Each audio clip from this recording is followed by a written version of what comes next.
there were 2 times that I know specifically that she was all lined up. Like, I'm going to be a diamond on Thursday morning, and something fell through and it didn't happen. So instead of being discouraged and quitting or slowing down or backing off the goal and saying it's too hard, she overcame it, worked super hard, and she accomplished that goal on the Thursday of Summit when we were in New Orleans. So her topic today is stop with the excuses. You're not really too busy. She's a wife. She started her coach journey in June of 2016. She's a diamond coach. She's Miss Texas 2014, Miss United States 2014, Miss Oklahoma 2016, full-time PhD student, and an academic counselor and instructor of the University of Oklahoma. So with that being said, Beth, I'm going to pass the time over to you. Awesome. Can you guys hear me okay? We can. Very good. Well, I hope first and foremost, not all of you will hold it against me that I work at the University of Oklahoma. I'm a Texas girl at heart, so I'm still adjusting to the what is Oklahoma, and the University of Oklahoma comes in full force with that. So I'm so excited to be speaking on this call today. I want to start out by just kind of introducing myself a little bit, kind of reiterating some of the things that Scotty touched on, and then I want to move into my message. And I feel like it's really important for me to kind of share a little bit of my background with you as far as my journey to Beachbody, because I feel like although it's not super unique or touching, I do think that it plays a role in not only how I've been able to overcome some obstacles and challenges that I know all of us as coaches face, regardless of your rank or years in the business, but more specifically, why I feel so passionate and confident enough, honestly, to be able to share this specific message with all of you today. So like Scotty said, my name is Beth Isbell. I'm a wife, #dog mom, a full-time PhD student working on some research, an academic counselor and professor here at the University of Oklahoma, former pageant queen, that's what we like to call a has-been, and a Diamond Beachbody coach, a newly ranked Diamond Beachbody coach. So I'm going to share my story with you all a little bit. We'll move into the message, and then I'm going to leave you with 5 very specific takeaway points. If you're anything like myself, you like to walk away with something that is, super concrete and tangible, and something that you can look at as a reminder every day, or on those days when maybe your excuses start to get the best of you, to help you really push forward. So first and foremost, I grew up in a little suburb right outside of Houston, Texas, on what we would like to call a mini farm, if you will. And I know it's really hard to believe that anything that involves the word Houston or around Houston, that it has like a rural area and a rural part, but it does, I swear. I wasn't involved in sports or anything athletic growing up. Conversations about how to eat clean or how to stay healthy were not conversations that were had in our household. It just wasn't a part of our life. My sister and I went to school, we came home, and we took care of the livestock, and then, we ate whatever was convenient or easy for that evening, because we didn't eat until the animals had their dinner first. So although I was never what most would consider overweight, which, that means that you're healthy, right? If you're not overweight, it never dawned on me that there was something, wrong with my health. But then, we hit that good old ripe age of about 22 or 23, specifically women, where our metabolism just kind of decides to hate us all of a sudden, and it kind of just turns off. So about 30 pounds heavier, I, like most, used that lack of physical confidence that I had developed or lost, essentially, as an excuse to start my fitness journey. Mind you, it's for my own shallow reasons. I didn't care how healthy I was. I just wanted to fit into my high school jeans again 4 years later, or so I thought. As I matured and I continued to spend hours, walking around the gym, staring at all those machines that I wasn't really quite sure how to use, and as I continued to force feed myself broccoli and chicken and rice because I thought that was the only way that I could shed a pound or two, I realized that something had to give. I wasn't happy. I had muddled my way through a few really huge life changes. I graduated with my bachelor's degree. I graduated graduate school. I had gotten married. We bought our first home. I'd started my first big girl job. I moved to a new state and started my PhD program. Life was really good, but I wasn't. And I didn't realize that until I recognized this sort of ever-evolving vicious cycle that I was in. I was competing in pageants and fitness competitions to force myself to stay on track, because here's an example for you. I competed in Mrs. Texas in 2014. It was like in May of that year, and I won, which forced me to stay on track to compete at the national pageant Miss United States, which was that July. But then guess what? Miss United States came and went, and so did 15 pounds of really unhealthy bad habits sort of filtered back into my life because I didn't have anything to sort of hold me accountable and to teach me what balance in life really was. So then guess what I did? I entered a fitness competition. But then guess what? That came and went too. And I was your classic yo-yo dieter. I would not eat for days, and then I would binge eat for 3. And I know that that's something that, whether you're a coach or not, that you could possibly struggle with. And it was just like a rinse and repeat. And I had no idea what I was doing or where my life was headed. And as I stood there searching for the next, essentially, registration to help my overweight, unhealthy self feel good again, I met a friend. My friend, who I thought at the time was just a salesperson for a shake company. I knew she did some workouts at home. This friend is actually a lady that I met through my current job. I like to kind of joke with her sometimes and tell her that I took her job because the position I have here at OU right now is her previous job. She quit to coach full-time and stay at home with her kids. But she talked to me for months about doing the workout program with her because I had kind of voiced some of my struggles with her about how if I wasn't competing in a pageant or entering a fitness competition, like I couldn't stay on track, and I hated what I saw in the mirror every day. And so she had talked to me for months about doing the workout program with her, and she gave me some samples of Shakeology, and I still wasn't convinced that I could get the results I thought I needed from working out at home, and I definitely wasn't about to spend over $100 on it. And I was totally that customer, right? That customer that when we get their objection or their no or they're not right now, the one that we kind of just shake our heads at, and we just want to like squeeze them through the computer and say, if you only knew. I was that customer. Needless to say, this friend was a really good friend, and she offered to loan me a set of DVDs called The Master's Hammer and Chisel back in January of 2016, so about a year and a half ago. I gave in because, what else did I have to lose? It was free at this point. I agreed to go all in with her for 60 days, and then that was it. I was 60 days with you just to be a good friend, so you'll stop harassing me about this, and we'll be good. And it wasn't until January 4th of 2016 when I pressed play for the first time that in that moment my life changed. And I pressed play every single day for 60 days, and I stayed 100% on track with the nutrition plan, and I had never felt better. I know all of you probably have a similar testimony to that one. Physically, mentally, emotionally, it changed my life. It changed parts of my life that I didn't even know needed changing. And I finished that program at the end of February, and I started a 4-month journey into researching what coaching meant. So I finished in February. I signed up officially to become a coach towards the end of June. So for 3 to 4 months, I just dove headfirst. I didn't even have a customer account at this point, keep in mind, because my friend had just let me borrow her DVDs. But I watched YouTube videos. I ran Google Dry searching for information about the coaching opportunity, from the compensation plan to what it even meant to be a coach, to what a challenge group was, because I wasn't even plugged into a challenge group. She literally gave me her DVDs. We texted each other sweaty selfies. We had our own accountability group every day that we would do our workout and help hold each other accountable with staying on track with our nutrition. But I didn't even have a customer account at this point. And I spent almost 4 months researching what was coaching.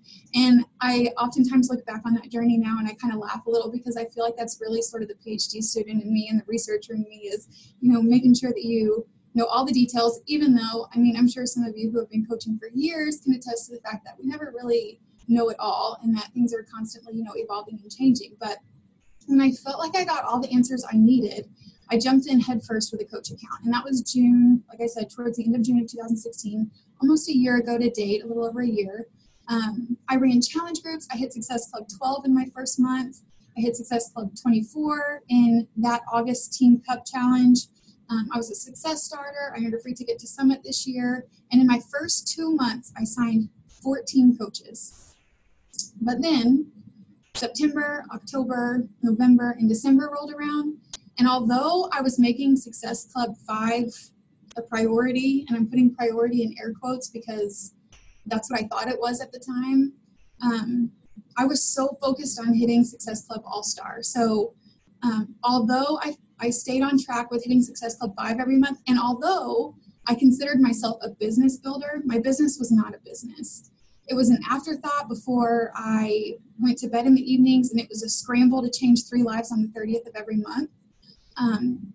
And I slowly transformed those big, scary goals I had of hitting Diamond in 3 months and hitting Success Club 10 every single month to being complacent and content with Success Club 5. I had these big, huge dreams of, I'm going to go Diamond as fast as I can, and I'm going to hit Success Club 10 and change as many lives as I can a month. And those dreams, as I started allowing September, October, November, December to creep into my life and to wreak havoc and to take control of my life because of my excuses, those big, scary dreams just sort of dwindled down to being content with hitting Success Club 5. And here's the thing, when your big, scary dreams and goals begin to shrink to smaller versions of themselves or even go away completely, it's seriously time to check yourself. Now, school was crazy. We had a lot of changes at work. Those of you that are like familiar with the structure of sort of the work that I do, August through December is like a full length semester. So Team Cup ended in August, and then that's why I'm referencing September through December as kind of getting the best of me. School was crazy. We had a lot of changes at the office that I work in. I was teaching for the first time. Family dynamics were changing. Life was hard. It was really, really hard. And although all of those things I just listed are valid facts about my life at that point, instead of leaving them as facts and focusing on my priorities centered within all of those life changes, I turned every single one of them into an excuse. For example, I haven't hit Diamond yet because I have way too much schoolwork. I'm a full-time student. I haven't hit Success Club 10 for more than 3 months in a row because I work full-time. I work 40 hours a week, and then I go to class. Oh, it's so easy for those top coaches because they have superstar Diamond sponsors, and I don't. I can't work my business 2 hours a day because I like spending time with my husband in the evening.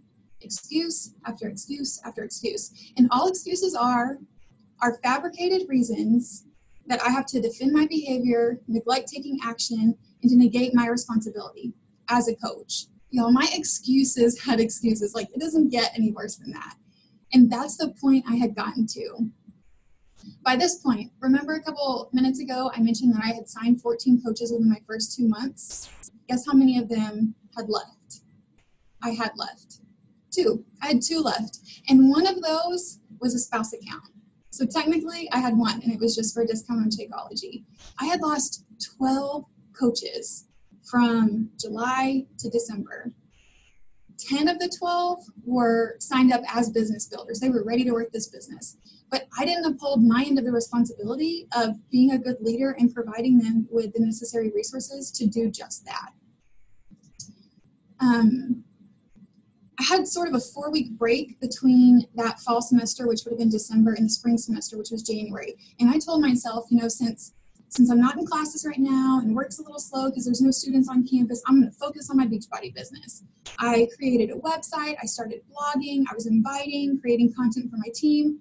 Oh, but then guess what happened? January 23rd, 2017 rolled around, and with it came every one of those excuses. In May of this year, I was 1 month shy of becoming a Success Club All-Star. And in that month, I sold 2 challenge packs. I helped 2 people. And for those of you who have been coaching for longer than a day know that 2 challenge packs isn't enough for Success Club. I was so devastated. I felt like 11 months of hard work was just washed away. Even though it was my fault, I was still devastated. I got immediately frustrated and mad at how busy I was. I was mad at how the few invites that I sent on the 31st of that month didn't pull through. I was mad that I put so much into the past 11 months to just throw it all away. I even considered canceling my coach account. I mean, after all, I had ruined it at this point, right? There was nothing I could do to change what had happened because, all those excuses. And that's what excuses do to us. They get the best of us, and they force us to sort of put these blinders on to the reality of the situation. And that is what had happened. That's the point I had gotten to. I was this close to jumping on my back office and just submitting a cancellation form and just throwing the ball in. I prayed about it. I reflected on the experience, and I still haven't figured out if it was God telling me to get my act together, or maybe it was my husband supporting me and encouraging me along the way, or it could have just been some sort of epiphany that I had in the middle of the night. But I woke up one day more mad than ever, and that's what it took. It took me getting mad. Not mad that I was busy, or mad that those 3 invites I sent on the last day of the month didn't pull through, but it took me getting mad at myself because I had let myself down. I had lost sight of the vision and the focus of what it means to be a coach and to help change people's lives, because I was so focused on just hitting that Success Club 6 number so that I could keep this track that really didn't even have any purpose or meaning behind it anyways. It wasn't my school's fault. It wasn't my Mrs. Oklahoma responsibilities fault. It wasn't my full-time job's fault. It wasn't my students' fault. It was my fault. Because when I wasn't too busy for those things, those excuses didn't get the best of me. We're not really too busy for anything. When we fail to realize our priorities, and when we fail to work those priorities into our lives in the order that they are in on that list, then it's our fault. It has nothing to do with time or lack of time. We all have the same number of hours in a day. I know you all have probably all heard that little catchphrase, we all have the same number of hours in a day. It's what you do with those hours. The freedom that I knew could come from this business, because I've seen it slowly start to creep its way to the top of that priority list for me. So what I did was I wrote that priority list on my computer monitor at home, and I just got to work. I put my head down and I got to work. I addressed every single one of those excuses, the ones that were preventing me from moving my business forward and ultimately from moving my life forward. 2 weeks before Summit, I started waking up at 3:45 a.m. to avoid taking time away from my husband in the evening. I completed my power hour during one of those really early morning hours so that on my hour-long lunch break, I could get my coursework for school done. I utilized the insane resources that we all have access to as coaches, regardless of your rank or regardless of your upline. And the Thursday of Summit, like Scotty mentioned earlier, 2 weeks. It only took 2 weeks after I found the time to make my business a priority. I hit Diamond Rank and Success Club 10 in both my business center and my husband's for the first time. Now, I think the importance and the value behind that is just to prove that when you make things a priority, Scotty mentioned earlier that I came really close to hitting Diamond twice before I actually hit Diamond. And looking back on how I was so close, I could taste it. And I even sent Scotty a couple messages like, oh, it's going to be tomorrow. I just know it. I've crossed all my T's and dotted all my I's, and he reminded me to do so. And it still didn't happen for me. It's because I wasn't truly reflecting on the priorities that I was focusing my time on. And as soon as I did, guys, it took 2 weeks. And then not only did I hit Diamond, but I hit Success Club 10 in my business center and my spouse account. And I've never done that before. It's really not easy getting out of that warm, cozy bed in the morning at 3:45 or 4 o'clock.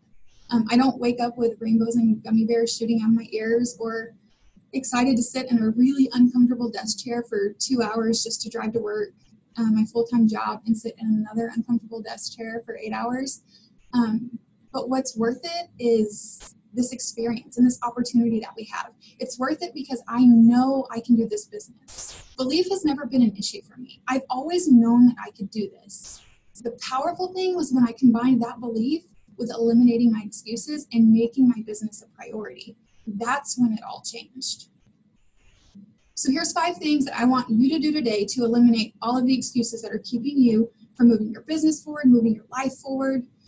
This is really applicable to any area of your life that you're not able to move forward with because of excuses. The first thing I want you to do is to take responsibility for them. You have to recognize the excuse that's holding you back from whatever that priority, moving that priority forward, or whatever that priority is. You need to take responsibility and ownership over it. You need to write it down. You need to say it out loud, and you need to own it.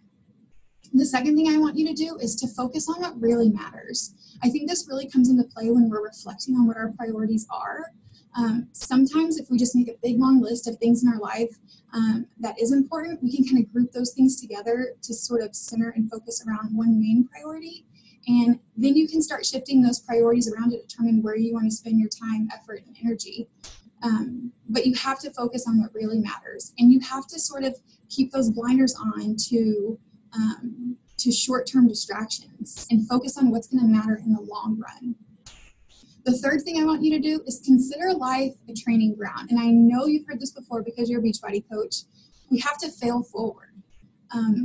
Those 2 times that I thought I was going to for sure be waking up those next Thursday mornings and hitting Diamond, I could have let those defeat me. I could have gotten so wrapped up in my anger and frustration like I did before and came this close to submitting a cancellation form.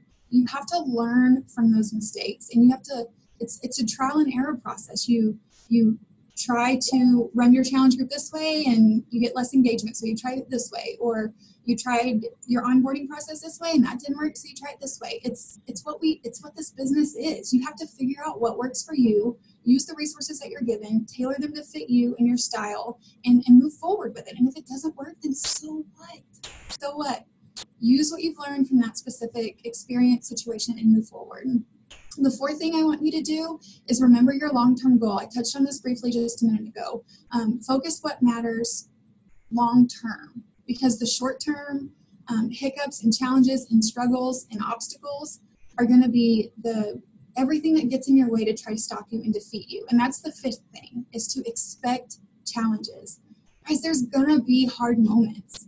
There's going to be times where during Team Cup, you upped your invites to 50 a day and you got 49 no's. And the 50th one of the day was at midnight after you'd already gone to bed, so you didn't even get to read it.